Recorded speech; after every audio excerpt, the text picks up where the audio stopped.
मान रहे हैं नहीं तो जेल के लिए पर ऐसे नियम है का मैंने जेल जाने के बाद ऐसे क्या चीज के वो खुशी में बढ़ाए हैं। ये व्यवस्था का प्रश्न है। हमको लगता है विधानसभा में हम पूछ देंगे जी। व्यवस्था के तहत बोल रहे हैं अध्यक्ष महोदय ये जेल ये उनके अंदर का बैठा हुआ केजरीवाल बोल रहा है। नहीं समझे। केजरीवाल भी बोलता था कि जब तक पृथ्वी ग्रह और दिल्ली रहेगा इस सल्तनत पर आपका ही सत्ता और शासन होगा। क्या हाल हुआ आप लोग देखें। ये भी घबराए मत। आजकल तो चोटी बढ़ैले हैं अगिल का खेप में का बढ़ाएंगे भगवान हैं। रिवन से जब से निकले हैं तब ले बार नहीं बनवा रहे हैं और बार बढ़ा के चोटी बना लिए। इस पर उनका क्या कहना है। क्यों क्या मॉडल दिखा देना चाहते हैं। व्यक्तिगत नहीं बोलना चाहिए।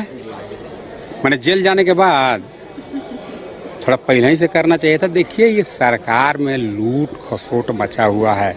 आप जानते हैं कितना मंत्री रात के घरे नहीं जान रहे हैं कि छोटका भाई मारेगा। ये हला कि मंत्री हैं और वो में छोटके भाई के दे दिया कि भाई फलना फलना पार्ट तुम बेचो। कोई भगना के हैंड ओवर कर दिया। पावर डिसेंट्रलाइज कर दिया। मुख्यमंत्री के परिवार में किसी के जी में बालू है किसी के जी में पत्थर है। आपको मालूम है मुख्यमंत्री चाह के भी बहुत चीज नहीं कर पा रहे हैं। ये है मुख्यमंत्री जी का बोलना। तो आप लोग का आरोप लगा कि निकम्मा विपक्ष है। बालू बेचता है विपक्ष मिलकर। तो फिर आप मुख्यमंत्री से एक प्रश्न पूछिएगा कि सत्येंद्र तिवारी ने कहा कि 5 वर्षों तक जेएसएमडीसी बालू का टेंडर फाइनल क्यों नहीं किया। क्या उसमें मुख्यमंत्री की संलिप्तता नहीं है। 5 वर्षों तक अगर जेएसएमडीसी 19 से 24 तक टेंडर फाइनल नहीं करता है बालू का इसका मतलब आप अवैध उत्खनन को बढ़ावा देते हैं। जब आपने कोई आउटलेट नहीं बनाया इसका मतलब क्या है। हमला होगा अटैक होगा गोडाउन पर। और जानबूझ करके 5 साल तक जेएसएमडीसी टेंडर फाइनल नहीं किया क्योंकि उसको मुख्यमंत्री का निर्देश था कि 5 वर्षों तक तुमको टेंडर फाइनल नहीं करना है। अगर ऐसा नहीं है तो मुख्यमंत्री जेएसएमडीसी के पदाधिकारी पर क्या कार्रवाई किए। 5 साल तक टेंडर नहीं हुआ ये आप लोग को पता है कि नहीं। 19 में टेंडर किया 2 साल के बाद कहा कि कागज पत्र जांच किए नहीं कर पाए थक गए छोड़ दिए।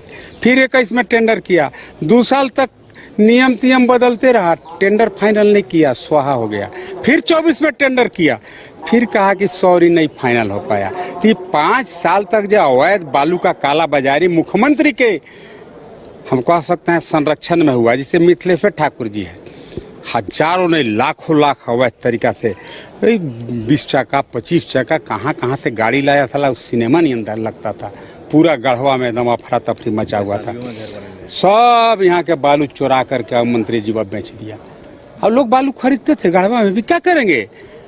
कहीं जब बालू घाट लीगल नहीं है जब लीगल घाट नहीं होगा तो लोग इलीगल की ओर बढ़ेंगे। वही कराए मुख्यमंत्री जी। जेएसएमडीसी के पदाधिकारी पर अगर मुख्यमंत्री कार्रवाई नहीं करते हैं जांच नहीं कराते हैं इसका मतलब सीधा है सरकार के संरक्षण में सरकार के संलिप्तता की वजह से 5 साल तक जेएसएमडीसी को कुछ न कुछ कह के टेंडर को फेल करते रहने का निर्देश दिया और इधर 5 साल तक आराम से बालू का कालाबाजारी होते रहा। ये आप लोग भी मतलब रियल फैक्ट भी जानिएगा। ये अखबार न्यूज चैनल तो अलग है लेकिन ये पता जरूर रखिएगा कि 5 साल टेंडर नहीं फाइनल होना आप समझ रहे हैं कितना बड़ा अपराध है कि नहीं अपराध गोगो दीदी।